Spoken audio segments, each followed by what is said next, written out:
Hello, everyone. So, just a kind of quick warning. It has been a while since I have made a video like this. A YouTube video.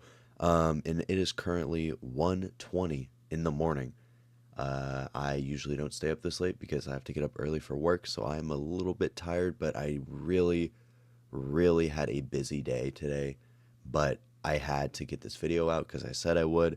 So that's what I am doing right now. So if I sound a little bit under the weather, don't worry. I'm not sick or anything. I'm just kind of tired. So now that the unscripted part, which is this, is done, let's get into the scripted part of the video, which is the main video, obviously. So please enjoy. Joker isn't only the most iconic Batman villain of all time, he is the comic book villain of all time.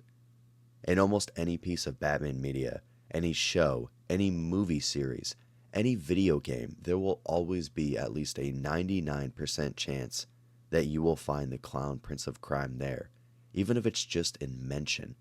With Joker being Batman's most popular adversary, and him also being in a lot of things, sometimes it can be easy to forget just what made the character stick in the minds of readers in the first place all those years ago. So without further ado, let's take a look at the Joker's first appearance.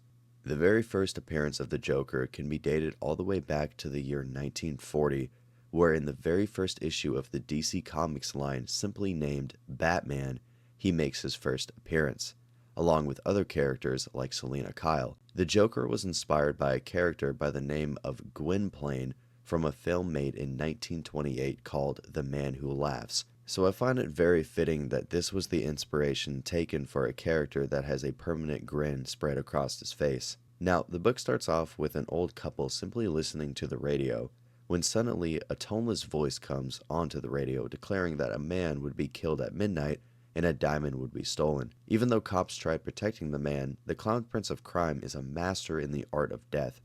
So instead of simply stabbing or shooting the man, he instead injected a poison into him the night before, leaving the man with a deadly grin. This would become the Joker's signature, while also simply just leaving behind a card of a Joker. This is the Joker. This is how he lets you know that he was here and he wants you to know that he did it and he is proud. What made the Joker work during this time period was the unknown.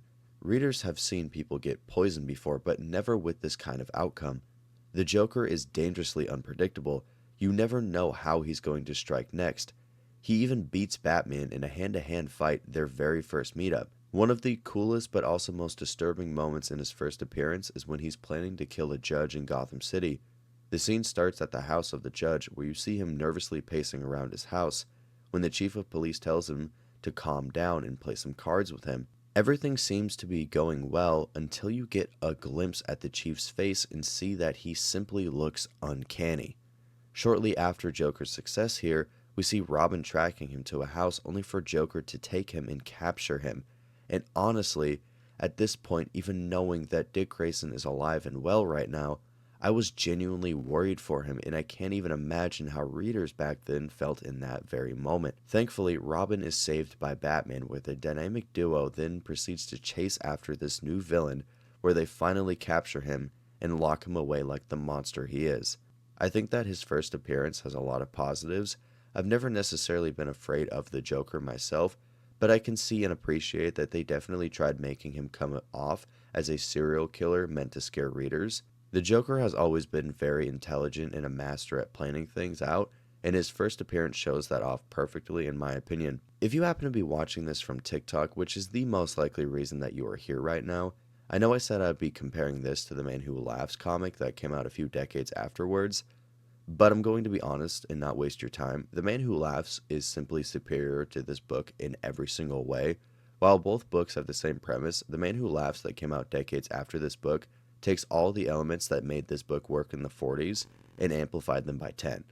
While I do think both books are good, if you only have time to read one, I'd highly recommend just reading The Man Who Laughs. It's a great modern retelling of the original story, and I think it's a lot more fun to read in my opinion. If somehow, some way this video ended up on your recommendation and you're not here from TikTok and you're not subbed to my channel, then I would greatly appreciate if you could find it in your heart to possibly, maybe possibly subscribe, just just a little tap of the button, a little tap of the red button. I'd appreciate that. Thank you, thank you, thank you.